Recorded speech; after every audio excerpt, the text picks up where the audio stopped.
Welcome back to the Mackem in the Middle podcast after the second league game of the season, away to Bristol City. A 3-2 victory for Sunderland, which means our unbeaten start to the season does continue into the third week of fixtures. And very shortly, we will get into everything that happened in the game. First and foremost, though, Dylan, it is now 18 games unbeaten under Alex Neil. Only one game we've lost since he was appointed manager. It's good going so far. Yeah, no, definitely. I mean, how long's it been since we've gone anywhere near this long without losing a game? Obviously, a lot of them were in League One last season, but the fact that we've stepped up and carried it on in the opening two fixtures of this season against two, let's face it, very good Championship teams. I mean, it's always ideal to have a run like this, and I hope we can keep it going forever. Let's just go undefeated this season. Let's just keep it going forever. Yeah, hopefully so. You were there, Michael. And like we said, I think we kind of mentioned it in the preview a little bit about how Sunderland, especially this season, given the fact that we did finish fifth in League One, we got promoted, obviously picked up the least points than any other of the two promoted sides. So effectively, we are the biggest underdog in this league. Obviously, you can say we're the biggest club, whatever, but in terms of on the pitch and results recently, we are still probably the biggest underdog in the league. So, going into this game, I don't want to say it's a kind of win-win situation because obviously you don't want to drop points in any game, but the pressure is off Sunderland in games like this, especially away from home. That's going to be the case a lot of the games this season. Like we said on the preview podcast, to be honest, that we're going into 90%, we're going into about, say, 75, 80% of these games as underdogs. The only games that you can really think of that's an exception to that rule is probably Wigan and Rotherham at home, for example. But, and yeah, we are with the lowest ranked team going into this season. I do certainly think that I'm personally not a subscriber of the fifth in League One thing because, it ignores the context of having to get in 2 points per game to get in the playoffs, get past Chef Wed, who were fancied by quite a lot of people over two legs, including going to Hillsborough in the second leg and then winning at Wembley. But I get your point though. Like we did finish with less points than Wigan and Rotherham. And for these two, if you look just on what we've seen so far, you look at the Coventry game, for example. Coventry would have been favourites for that, or at very best, it would have been joint favourites because we were at home. And yesterday, I think I'm pretty sure Bristol City would have been favourites. So to come away with 4 points is a great testament to it. And it's, as you said, and what shows me in the last two games is that we're actually more capable of starting to step up to Championship level. Obviously, we're going to lose games. We can't get ahead of ourselves, but we might as well because we're second in the league, just to mention it. But there's a long way to go yet. We are going to have a lot of ups and downs across this season, but so far it looks like we're not going to. Well, hopefully, we're actually going to be competitive in the Championship this time, unlike the one 5 years ago. Yeah. And obviously, also going back to the preview that we did, Dylan, we talked about, if we were going to bring any players in by the time we got around to recording this, we haven't. There will be players, I imagine, will come in between now and the end of the window. That is pretty much a guarantee. But I think the most exciting part of the season, especially so far, is, people say you've got to be realistic. You've got to, kind of understand where we came from. But I think the best part about this season is no one knows what is realistic. Realistic could be anywhere from winning the league to finishing bottom of the league. Yeah, no, I completely agree. I mean, it's like it goes to show. I mean, the fact that obviously I know a few teams are yet to play their second fixture, but there's only one team who's won both their opening games, being Blackburn. And then you see like Norwich have got 1 point from two games, and they're normally the ones who are expected to absolutely rinse the league and beat everybody. So it's like anybody can beat anybody. It's not a case of who's got the best squad or who's got the best form. It's always about which team shows up on the day, and that's obviously what makes it exciting, especially because, again, although it's only been two games, these players that have come up with us, majority of them still getting starting spots in the team. They're holding their own at this level at the minute, and if we can keep this sort of form going, there's no reason why we shouldn't be aiming for as good a season as possible. Like it's not a case of let's try not to go down. Like there's as long as we keep playing the way we have been, and the other teams around us keep getting these sort of strange results, then there's any sky's the limit as far as I'm concerned. Yeah, and obviously going back to that unbeaten run that I've talked about, Michael, that is obviously good going into a season, but it's even better if you continue that, in the opening games like we have. And it's not like we've played, Wigan at home and Rotherham at home in games that are probably possibly the only two games that you would possibly. I'm going to keep saying possibly. This is going to make no sense, but they are the two games that you'd look at Sunderland as favourites for, and probably the only two games that you would say that for. So to have continued the unbeaten run 2 games into the season against, a Coventry side who I think a few people have tipped to finish kind of top 10, high end mid table, and obviously Bristol City who have, I think they've been in the league, I think it was said, for about 8 years now, so they are an established club. It will do confidence and momentum a lot of good this run so far. The key word you've just said right there is momentum, and Sunderland from getting Your favourite word. Yeah, where we tend to have momentum just in a different way, downward momentum, if that even is a thing. With Sunderland, even if it isn't Sunderland, find a way to make it a thing, don't they? But with momentum, like a positive forward momentum, we have that from the end of last year. And I've made this point before as well, that Wigan and Rotherham, for example, although obviously they both deserve to finish in the top 2 in the end, both kind of stumbled across the line when Rotherham should have won the league they should have won the league full stop, obviously, because they had that 10-point gap at one stage. Wigan should have won it before they did. Sunderland was the only one who really had to end the season well just to get promoted ourselves. So we've got that momentum going into this start of this season. But as you've said, if you look at it again, we've faced a bit of adversity in the first 2 games already when we had the disappointment of conceding late on in the Coventry game, but we held our own, got the point, and could have nicked it. And then in this game, we obviously, I know you want to get into the game later, so I'll try not to mention it too much, but we went behind earlier in the second half, and it would have been easy to crumble and fold at that point. But, we ended up coming back to win. So we've got character in the team, which is very, very promising. And we're going to need that. Like I said, we're going to have to, like you said, we don't know what's realistic for this season. I think as long as we stay up comfortably, then after that, the sky's the limit. You could literally do anything. And that's where you're going to need the togetherness. You're going to need to have that battle and scrap for every point mentality. So to have that already, yes, there's 44 games left, but so far to have it can only be a positive, surely. Yeah. And obviously there was one change made to the Sunderland team before the game, Dylan, and it was the exact same change that I said to Michael would happen on the preview. I didn't say it would happen, I suggested it could happen, and it did.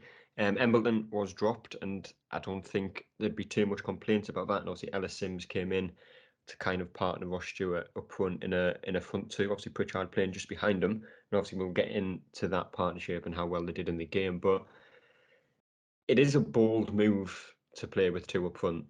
First away game of the season, first away game in the Championship for 4 or 5 years.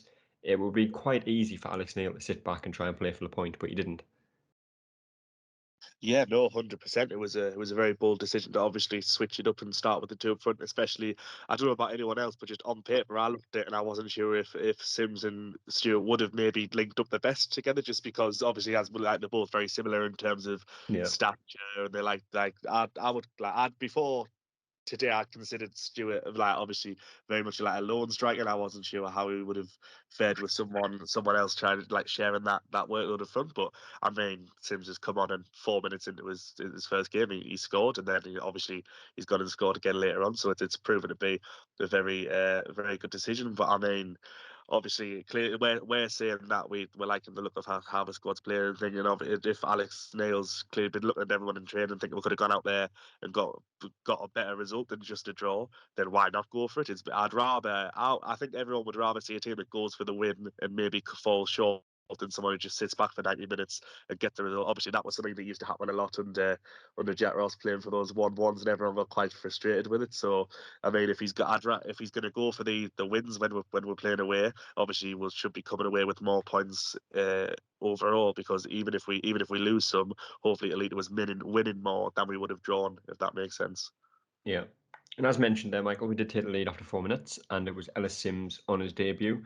And again, I think it just kind of reiterates the fact Ross Stewart is not just a goal scorer, because he played a big part in the goal. Obviously, it was a mistake from Bristol City. I don't think there's any kind of disagreements with that. They tried to play it out from the back, took a heavy touch, and Ross Stewart made the tackle.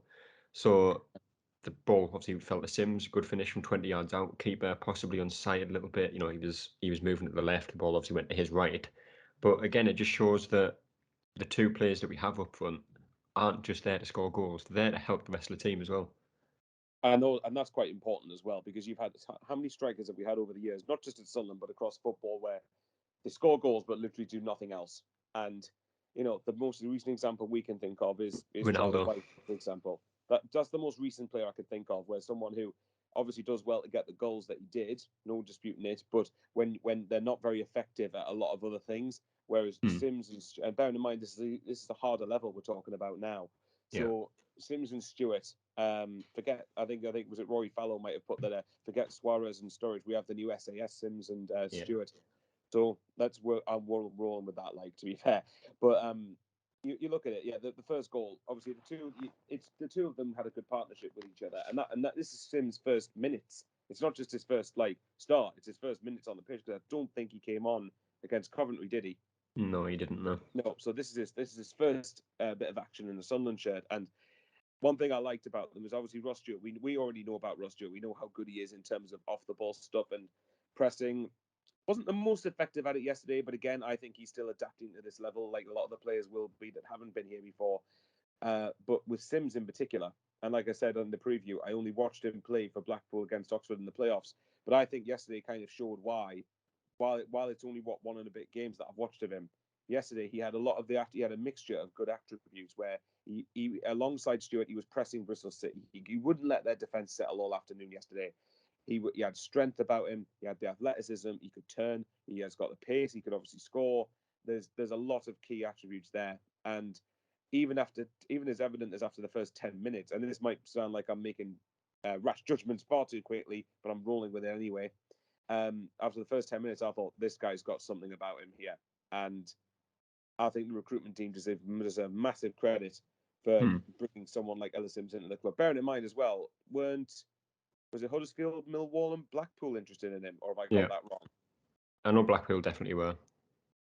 Yeah, I'm pretty sure I saw Millwall and Huddersfield, but I'm sure anyone listening will correct that if I am talking rubbish there. But that looks really promising.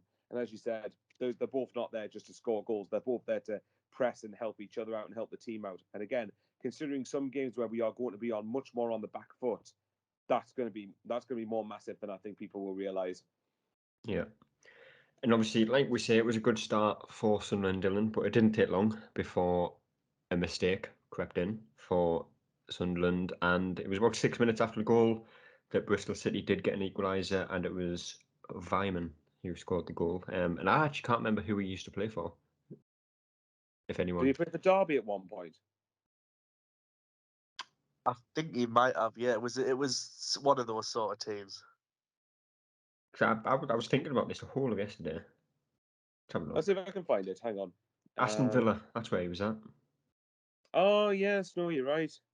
And then he I think was it was at Aston Villa, Watford then probably on loan, Derby. then Derby, Wolves, and then obviously Bristol City since 2018. Completely off topic, I just couldn't think who he'd played for yesterday, but it was him. Either way, he got like 20 or 22 goals last year or something, didn't he? So he's a veteran. Yeah, he did well. He's known at this game. Yeah, but it was him that got the equaliser, Dylan. And talking about the game last week, you could argue who was at fault for the goal for Coventry. You could look at O'Nien. Could he have, maybe made a foul, or thought he won the ball? Corby Evans kind of stood there as he just glided past him, and obviously Gooch was there marking Gyökeres before he actually got the shot off.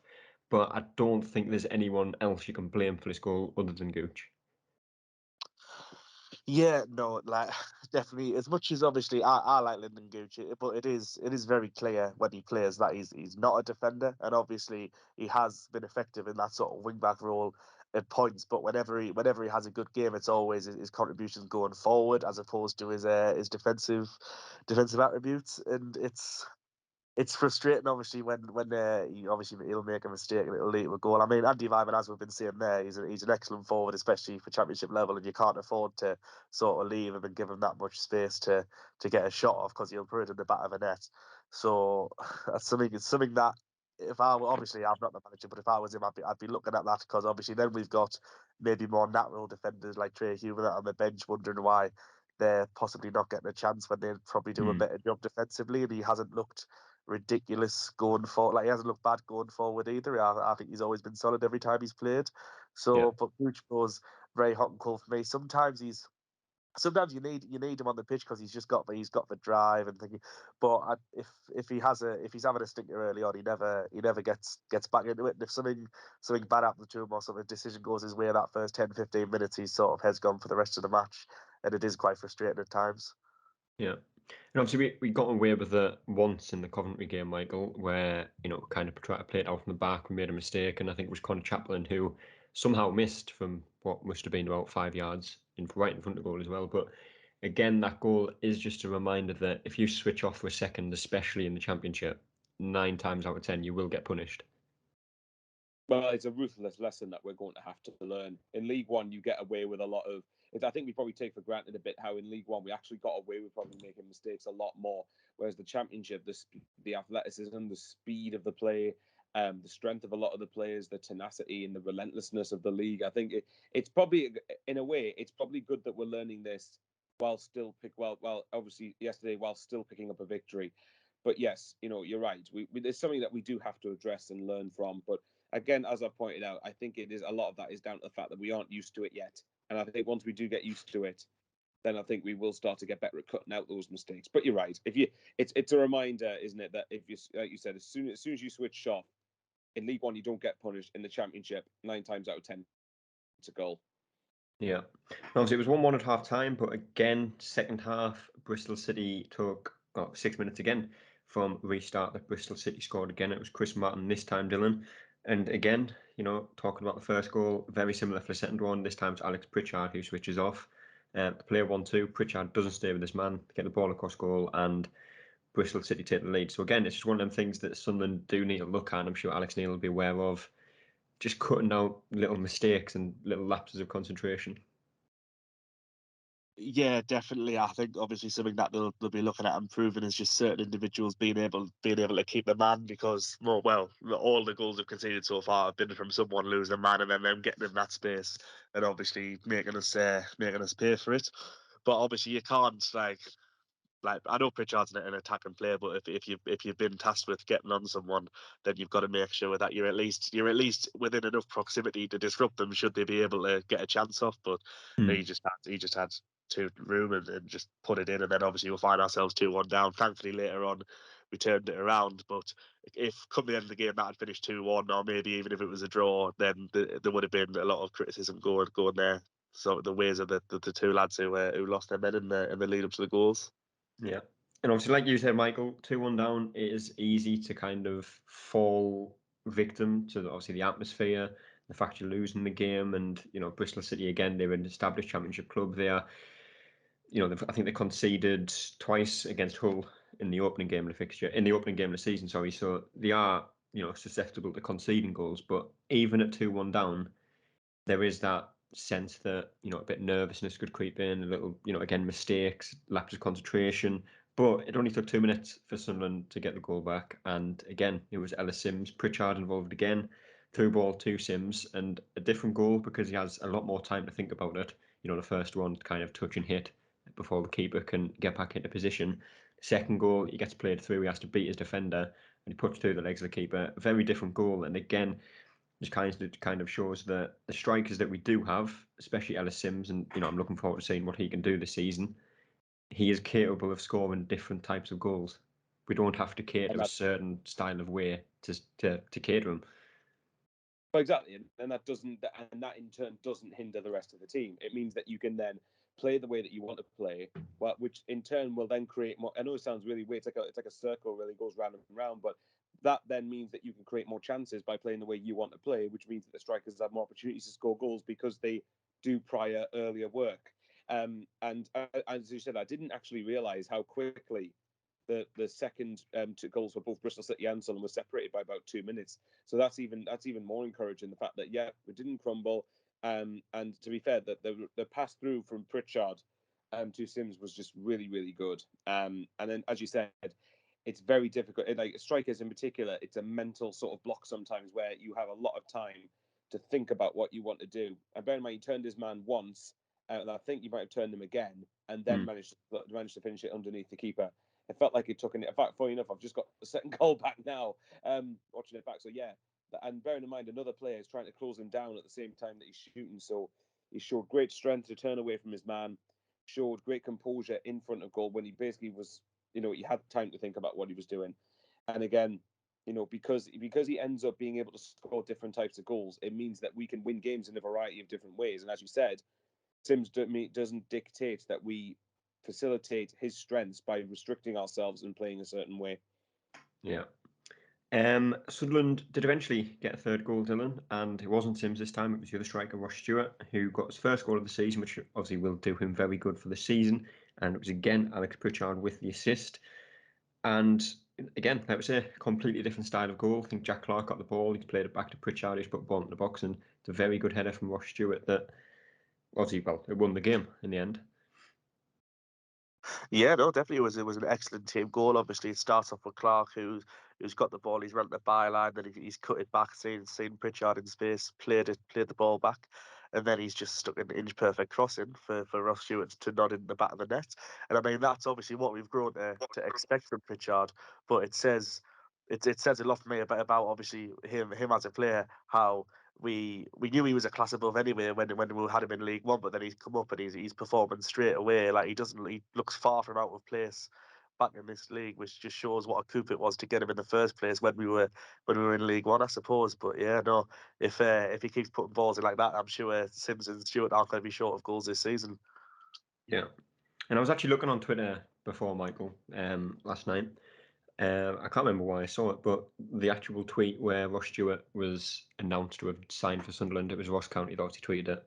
There was a few people under that saying, not a chance. Is he going to come good? He's going to be nothing better than what you have anyway. He's no big miss to Ross County. I dare to think they're probably rethinking them words now.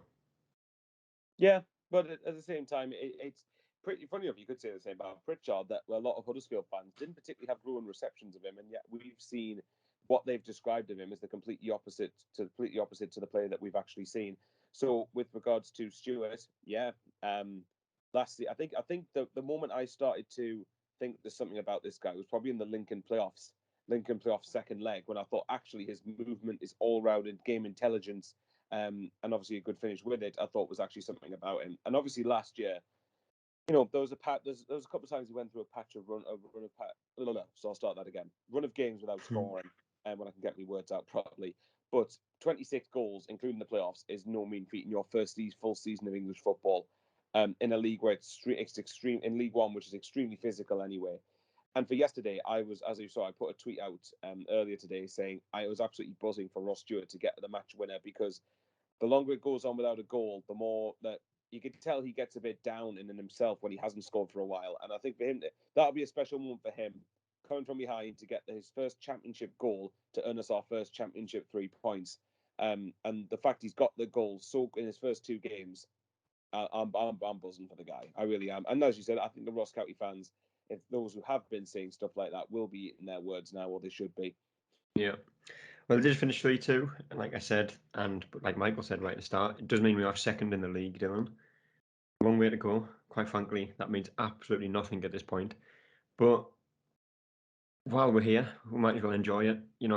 Like we said, no one really knows what we can achieve this season. A few more players will come through the door between now and the end of the window. So just about, taking each game on an individual basis. Obviously, Sheffield Wednesday in the Cup next, which obviously we'll get into very shortly. Got QPR on Saturday. So just about taking each game as it comes and just winning them. Yeah, no, definitely. Obviously, as you said, league positions right now mean absolutely doubt. I don't think they start on that until probably about 10 games in. But I mean, it is nice to look at, isn't it? For see us second in the championship after obviously last time we were in the championship barely being off bottom spots. But I just think it's just, as you said, take every game as it comes and just get as good performances in as we can. Obviously, QPR next in the league, that's going to be a very tough test. They're looking like a very good team, especially attacking wise. Obviously, they've got their players like Chris Willock, who absolutely rinsed Borough's defence and slapped one top corner in the last game. So hopefully he doesn't carry that good form in the game against us. But I mean, if we go there and well, not go there, if we obviously play against them at home and possibly get a win, even like a draw's a decent result. But say we get another 3 points, then that it's looking even better going forward. And I mean, as I said, it's been God knows how long since we've lost a game. And if we keep it going for a while longer, who knows? Who knows what we could do? Yeah. Well, player ratings we'll get into, and like I've said last time, I am not going to be giving ratings, so I'm just going to get used to do it. And Michael, I'm going to start with you. Anthony Patterson in goal. I feel like I'm going to say 6 quite a lot here. Standard 6. I don't think either of the goals were Patterson. Maybe the second one he could attribute a little bit of blame, but for the most part, I thought he was very confident, very assured, and offered that reassurance to the back line, which I did think later on as the game went on made a difference. And in particular, when we were on the back foot, when we went 3-2 up, it was just nice to see that he was just being the usual shithouse that we've become accustomed to him being. Yeah. Dylan?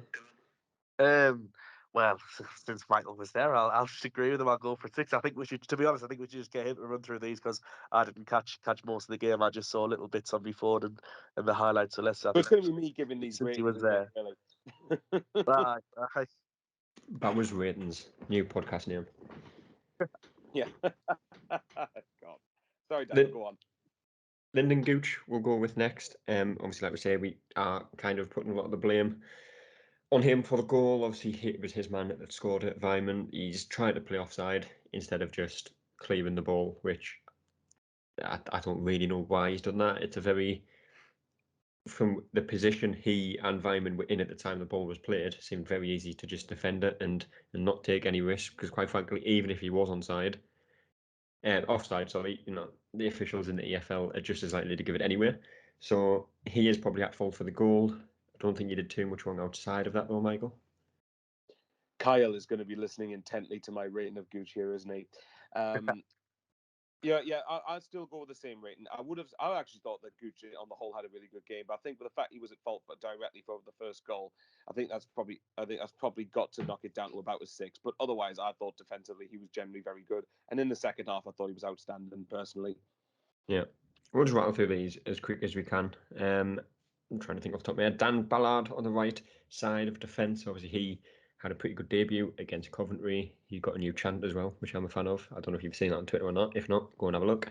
But again, thought he dealt with the attacking threat of Bristol City fairly well. He was strong, won his headers, just a bit of everything really. 7. I'm honestly.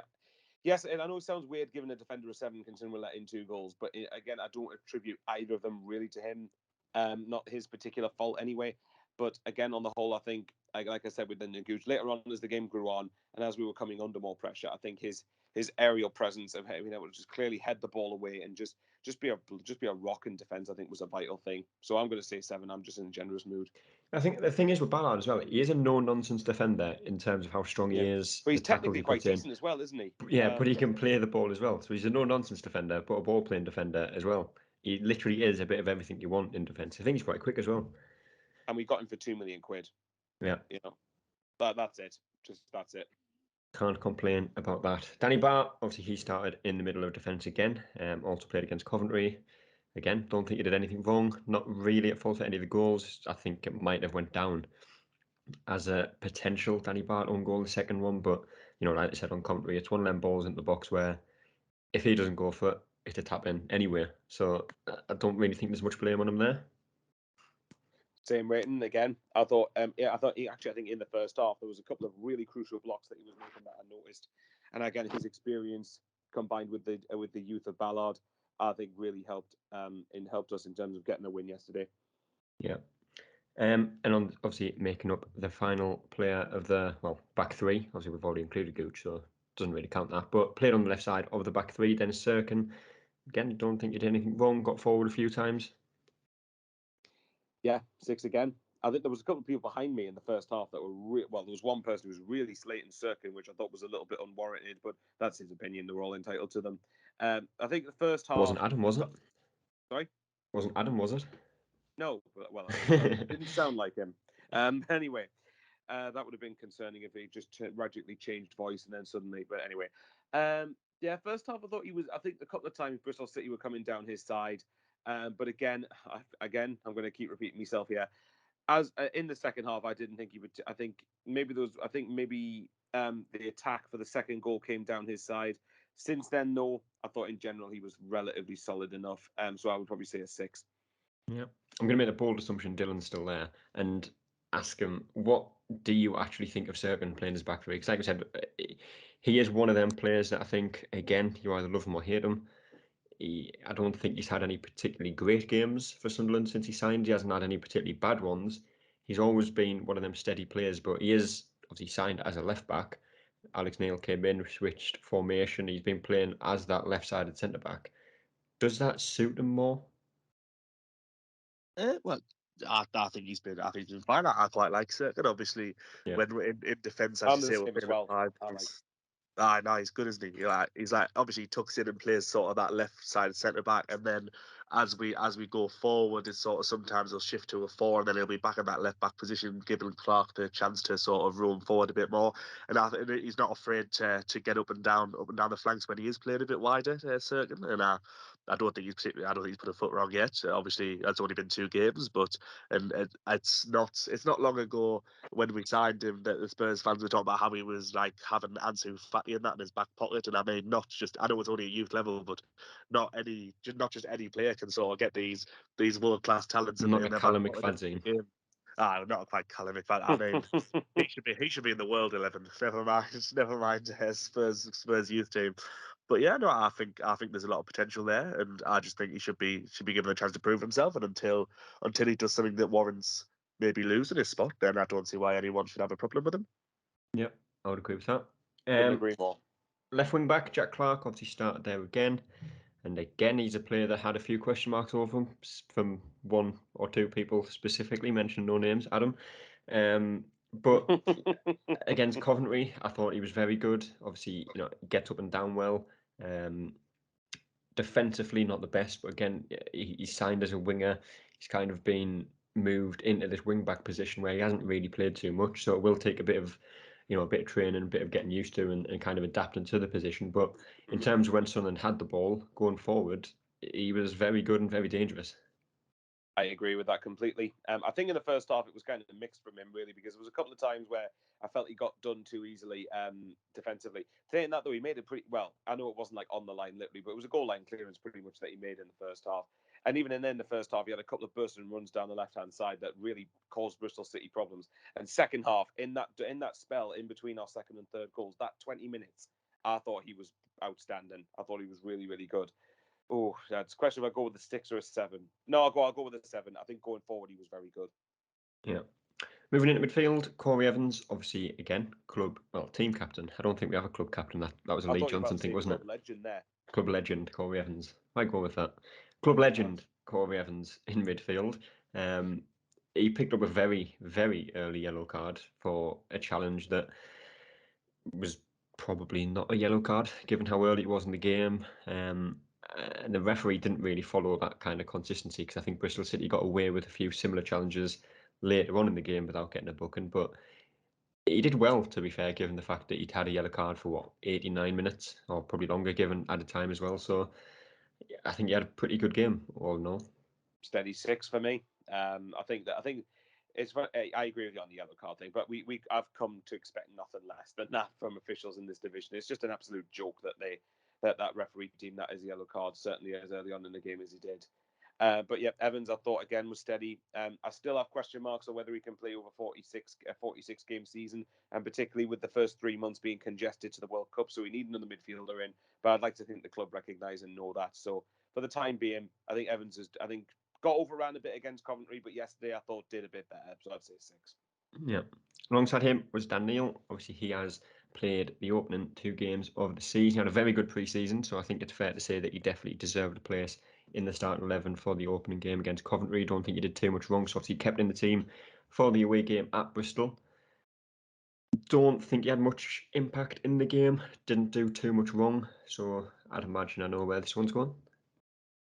Well, fair enough. I might go with a 5 just to be different. I felt Dan Neil, I think it's one of those where I've said actually I think Dan Neil will adapt very well to the Championship. I want to make that clear. But I think yesterday some of the passes he was trying was a little bit misplaced, a bit skewered. It just, I don't know, some things just didn't come off for him. But again, helped do his job towards the end. But I think I'm putting a 5 just by Dan Neil's standards because I've seen him have better games. Yeah.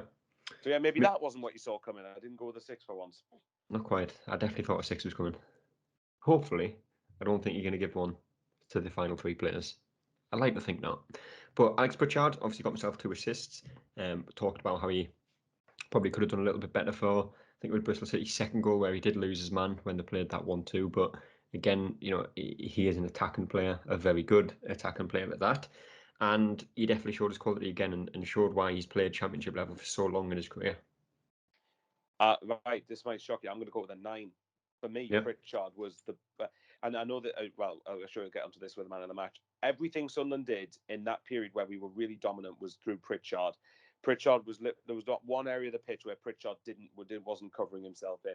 He was basically winning the second balls. He was getting in amongst the battles amongst his against the opponents, and he was winning them most of the time. And bearing in mind, he's up against people who are about probably a foot taller than he is.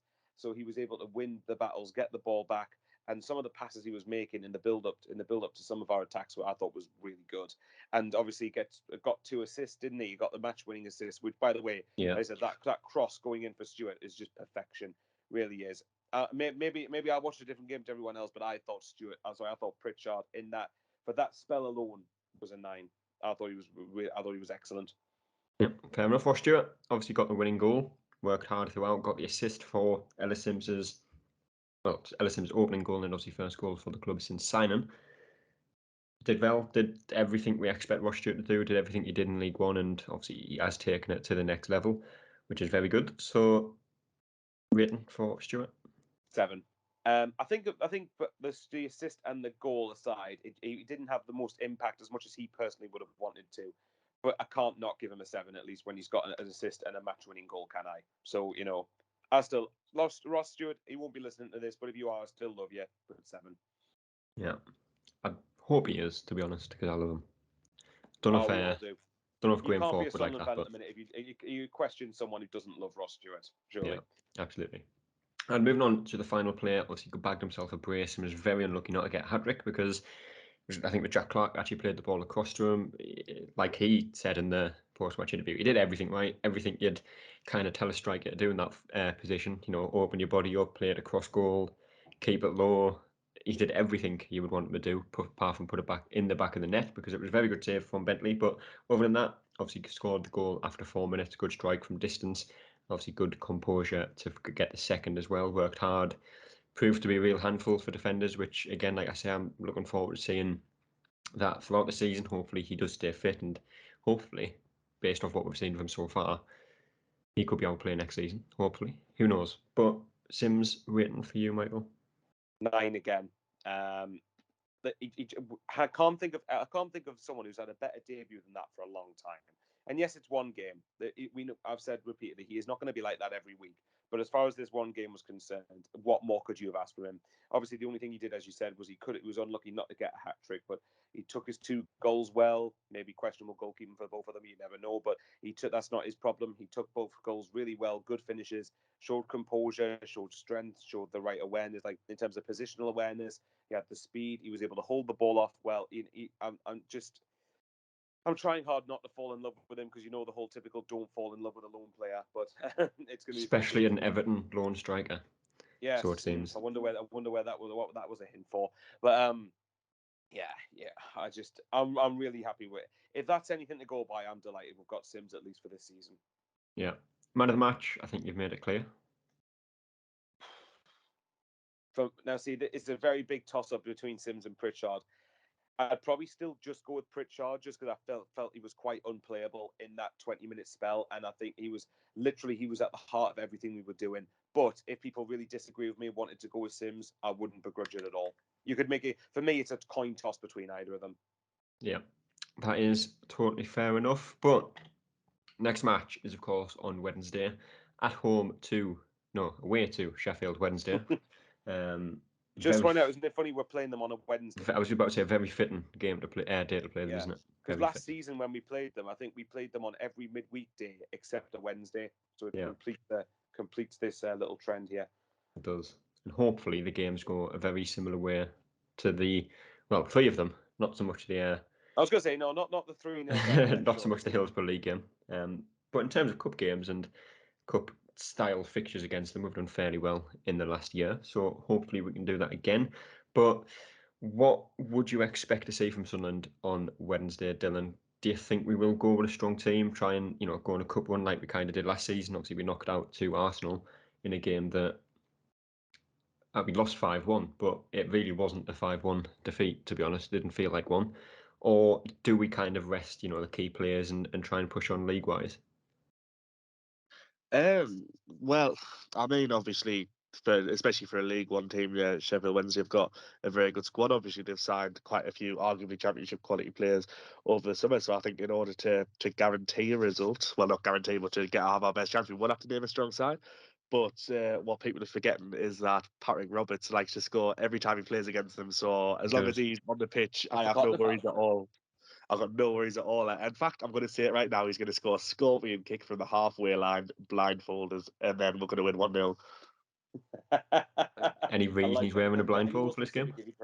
Just to show off, like just to flex on them. Interesting.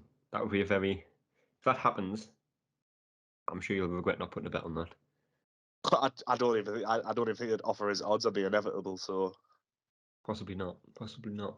But there will be a few players that will probably almost definitely start this game. Michael Patrick Roberts obviously hasn't started the opening 2 league games. Ellis Sims has only been here a week. Will he play? Possibly. Kind of get up to match sharpness a little bit more than he already is. Elliot Embleton, I'd imagine, will start. Pritchard probably drops to the bench. Matete, a few Trey Hume possibly start. So I imagine there will be quite a bit of rotation, but even with the squad we have now, presuming that we don't bring any new players in by then, it's still a good squad and a squad that you'd probably expect to beat a League One side. You would think so.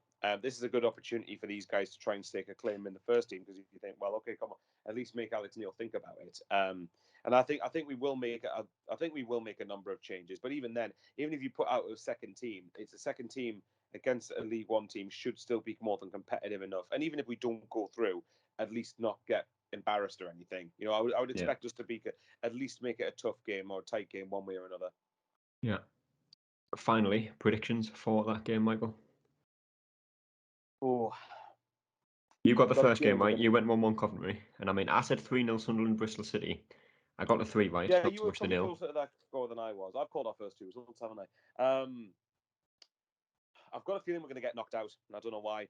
I think Sheffield Wednesday. I don't know what it is. I think we're going to make a raft of changes, and I think the fact it's at Hillsborough might play a little bit of a factor. So I'll say Sheffield Wednesday to knock us out on penalties. But it's one of those for me personally where if we did get knocked out, if we put in a good performance, I wouldn't lose sleep over it. But then again, if you want to try and better last season and get the semi-finals, then we need to be winning this. Win the whole thing. Yeah, why not? We're finishing 16th in the Championship and winning. Oh no, forget it. League and Cup double. We'll win the Championship, win the League Cup. We're in Europe next season. Exactly. Liverpool away next season on Saturday, and then Roma on the Wednesday. Sounds beautiful. That sounds good by me. Sounds fine by me. It does. What are your predictions for the game, Dylan, score-wise? I reckon 2-1. Yeah, 2-1 Sunderland. I think they will score because I think they've got 2 or 3 strikers now who are just get massive lumps who like to bully defenses. Is that before or after Roberts' halfway line scorpion kick blindfolded? The halfway line scorpion kick will be in the 96th minute, and there'll be loads of stoppage time because everyone will have been trying to snap Roberts to stop him scoring. And then they'll just be they'll get 14 yellow cards. So 7 of their players will get sent off. And the match won't be abandoned simply because the referee wants to see the scorpion kick.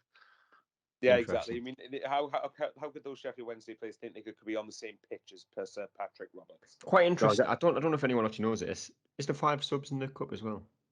Should be. I can't see why it wouldn't be. But you know how the FA can't organise anything, so it wouldn't surprise me.